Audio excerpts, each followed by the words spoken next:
Привет! Наверняка ты сталкивался с проблемой недостаточного наклона в таких асанах, как, например, Утанасана, Пашчимоттанасана. Для решения этого необходима комплексная проработка мышц и фасций, учитывая цепную реакцию в теле. Томас Майерс в своей книге «Анатомические поезда» подробно описывает основные миофасциальные меридианы – линии мышц и фасций, проходящие через все тело человека.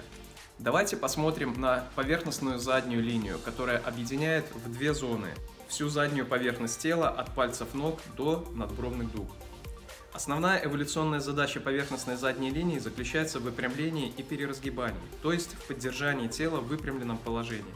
Однако современный образ жизни человека ввиду длительного сидения, некорректного поддержания осанки приводит к спазмированию и укорачиванию данного миофасциального меридиана. Давайте предположим, что основная проблемная зона из-за некорректной постановки стопы во время ходьбы, а также длительного сидения за компьютером, находится в мышцах и фасциях стопы.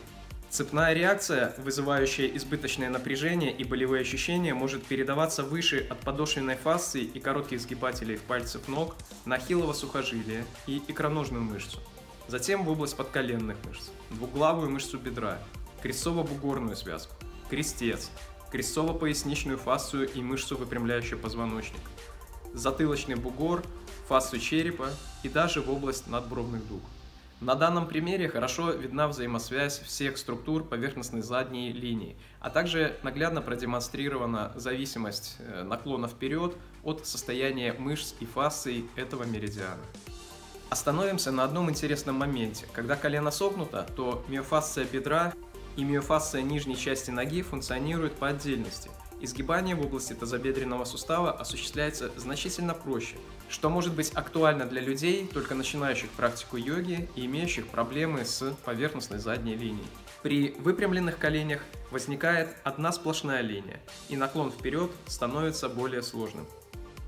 Что же делать, если ваш наклон вперед на сегодня выглядит вот так?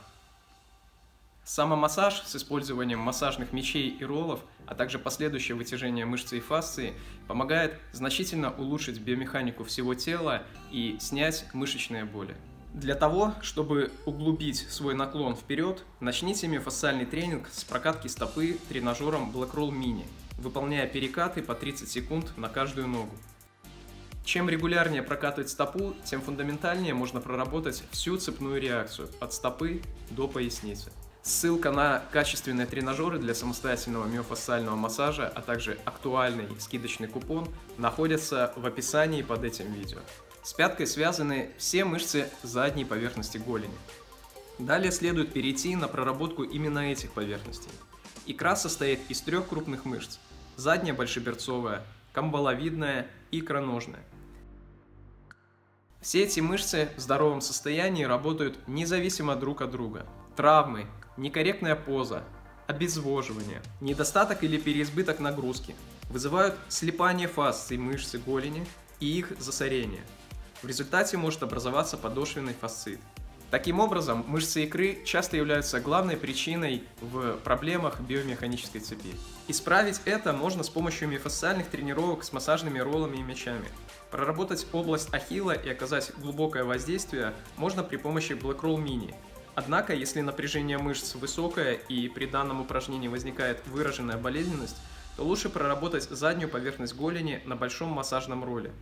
Для оказания направленного точечного воздействия на области избыточного напряжения можно использовать массажные мячи разного диаметра. Чем меньше мяч, тем более глубокое механическое воздействие он будет оказывать на область триггерной точки и проблемный участок фасции. Напряжение камбаловидной мышцы вызывает засорение фасций окружающих мышц икры. Ограничение камбаловидной мышцы может привести к травмам. В результате эта сильная группа мышц задней поверхности голени вызывает напряжение в мышцах задней поверхности бедра.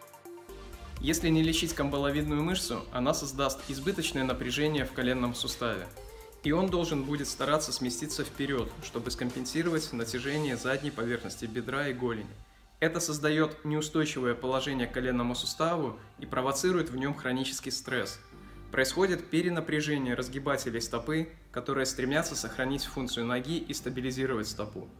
Вследствие этого четырехглавая мышца бедра теряет свою подвижность, и в ней образуются триггерные точки и спаечный процесс фасции. Четырехглавая мышца бедра имеет тесную связь с верхней частью таза. Она вызывает наклон корпуса вперед и смещение ягодиц назад. При подаче таза вперед происходит компенсаторный наклон туловища вперед, что при спазме мышц задней поверхности бедра и голени создает напряжение 4 и 5 поясничных дисков. Миофасциальный массаж на тренажерах Black Roll очень полезен в таких случаях. Он способствует лечению четырехглавой мышцы бедра и подвздошно-берцового тракта. При работе с мышцами бедра используйте большой массажный ролл Black Roll без вибростержня или с вибростержнем для еще более глубокого воздействия, а также оказывайте воздействие на напряженные области при помощи массажных мечей. Для формирования еще более лучшего наклона вперед обязательно поработайте с ягодичной областью.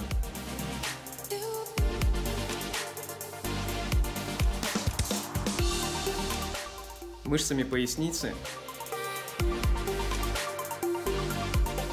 а также мышцами, идущими вдоль позвоночника.